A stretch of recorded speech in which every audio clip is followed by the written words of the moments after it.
Hi നമസ്കാരം. പുതിയൊരു book review വീഡിയോയിലേക്ക് എല്ലാവർക്കും സ്വാഗതം. അപ്പം ഞാൻ ഇന്ന് വന്നിരിക്കുന്നത് സ്വപ്നവ്യൂഹമായിട്ടാണ്. സന്ദീപ് ശേഖറാണ് ഈ പുസ്തകം എഴുതിയിരിക്കുന്നത്. മാൻകൈൻഡ് ആണ് ഇതിന്റെ പബ്ലിഷറായിട്ട് വന്നിരിക്കുന്നത്. 130 രൂപയാണ് ഈ പുസ്തകത്തിന്റെ വില. പുസ്തകത്തിന്റെ ഹൈലൈറ്റ് നോക്കൂ, വളരെ കട്ടി കുറഞ്ഞൊരു പുസ്തകമാണ്.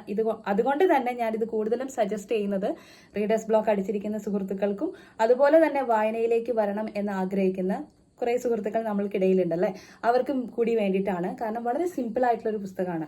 തുടക്കത്തിൽ തന്നെ നിങ്ങൾ വളരെ കട്ടിയുള്ള പുസ്തകങ്ങളൊക്കെ എടുത്തു കഴിഞ്ഞ് കഴിഞ്ഞാൽ നിങ്ങൾക്ക് പിന്നീട് വായിക്കാനുള്ള ഇഷ്ടം ഉണ്ടാകുമോ എന്നുള്ള കാര്യത്തിൽ സംശയമാണ് അല്ലേ.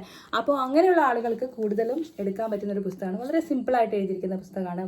നല്ലൊരു ഭാഷയുണ്ട്. ഇദ്ദേഹത്തിന്റെ ആദ്യ പുസ്തകം കൂടിയാണ് കേട്ടോ അത്.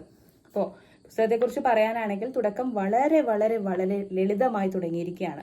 അജയ് എന്ന് പറയുന്ന ഒരു കോളേജ് ഗോയിങ് സ്റ്റുഡൻറ്, അദ്ദേഹം കോളേജിൽ പോകുന്നു. അദ്ദേഹത്തിന് ഏറ്റവും ഇഷ്ട വിഷയം സൈക്കോളജിയാണ്. സൈക്കോളജി ക്ലാസ് എടുക്കുന്ന ആൽബർട്ട് എന്ന പ്രൊഫസറാണ് അദ്ദേഹത്തിന് ഏറ്റവും ഇഷ്ടമുള്ള ഒരു പ്രൊഫസറായിട്ടുള്ളത്.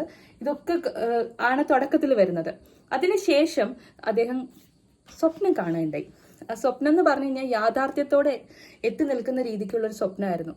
അത് ഒരു ദിവസം കണ്ടിരുന്നെങ്കിൽ ദേജാവു എന്ന് പറഞ്ഞൊക്കെ നമുക്ക് ഇരിക്കാമായിരുന്നു. കാരണം ദേജാവു പോലെയാണ് അദ്ദേഹത്തിന് ഫീൽ ചെയ്യുന്നത്. പിറ്റേ ദിവസം ക്ലാസ്സിൽ പോകുമ്പം തലേ ദിവസം കണ്ട പോലെ എന്നെ പഠിപ്പിച്ച വിഷയങ്ങൾ തന്നെയാണല്ലോ പറയുന്നത്, അല്ലെങ്കിൽ ഈ ക്ലാസ് ഞാൻ അറ്റൻഡ് ചെയ്താണല്ലോ, പിന്നെയും വീണ്ടും എന്തിനാണ് ഇദ്ദേഹം ഇതിനെക്കുറിച്ച് എന്നെ പ്രതിപാദിക്കുന്നത് എന്നൊക്കെ ഒരു സംശയം തോന്നും. അതായത് സ്വപ്നത്തിൽ കണ്ട കാര്യങ്ങളാണ് പിന്നീട് പിറ്റേ ദിവസം വന്നപ്പോൾ ഇദ്ദേഹത്തിന് കാണുകയുണ്ടായത്. അപ്പോൾ പലരും പറഞ്ഞു കൊടുത്തത് ദേജാവു എഫക്റ്റ് ആണ് എന്നൊക്കെ പറഞ്ഞു.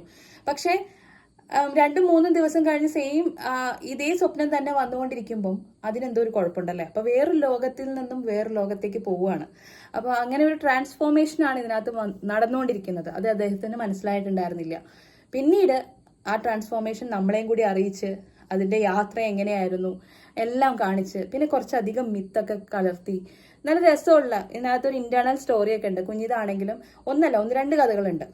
അതിനകത്ത് ഒരെണ്ണം വളരെ ഇമോഷണലി നമ്മളെ വളരെ ഡൗൺ ആക്കുന്ന രീതിക്കായിരുന്നെങ്കിൽ വേറൊന്ന് മിത്ത് റിലേറ്റഡ് ആയിരുന്നു. അപ്പോൾ അത് ആ ഒരു ഫീലും കൂടി ഉണ്ട്. അപ്പോൾ അങ്ങനത്തെ പുസ്തകങ്ങൾ ഇഷ്ടപ്പെടുന്നവരാണെങ്കിലും നിങ്ങൾക്ക് ഇത് ഓപ്റ്റ് ചെയ്യാവുന്നതാട്ടോ.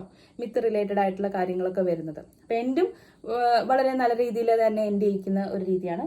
എന്നാലും ഞാൻ പറയാം, വളരെ സിമ്പിൾ ആയിട്ടുള്ളൊരു പുസ്തകമാണ്.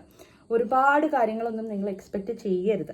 എന്നാലും നിങ്ങൾക്ക് ഈ ഭാഷ കൊണ്ടാണെങ്കിലും ഇതിനകത്തുണ്ടായിരുന്ന ആ കുഞ്ഞു ത്രെഡ് ആണെങ്കിലും നിങ്ങളെ ഒരുപാട് ഇഷ്ടപ്പെടുത്തുന്ന രീതിക്ക് തന്നെയാണ് ഇദ്ദേഹം എഴുതിയിരിക്കുന്നത്. അതുകൊണ്ട് തീർച്ചയായിട്ടും വായിക്കാൻ ഓപ്റ്റ് ചെയ്യുന്നവർക്ക് ഗോ ഫോർ ഇറ്റ്. അങ്ങനത്തെ രീതിക്ക് വന്നിരിക്കുന്ന ഒരു പുസ്തകമാണ്. അപ്പോൾ വായിച്ചു നോക്കൂ എന്തായാലും. എന്നിട്ട് അഭിപ്രായം എന്നെ അറിയിക്കൂ കേട്ടോ. അപ്പോൾ അടുത്തൊരു വീഡിയോയുമായിട്ട് വരുന്നത് വരെ താങ്ക് യു.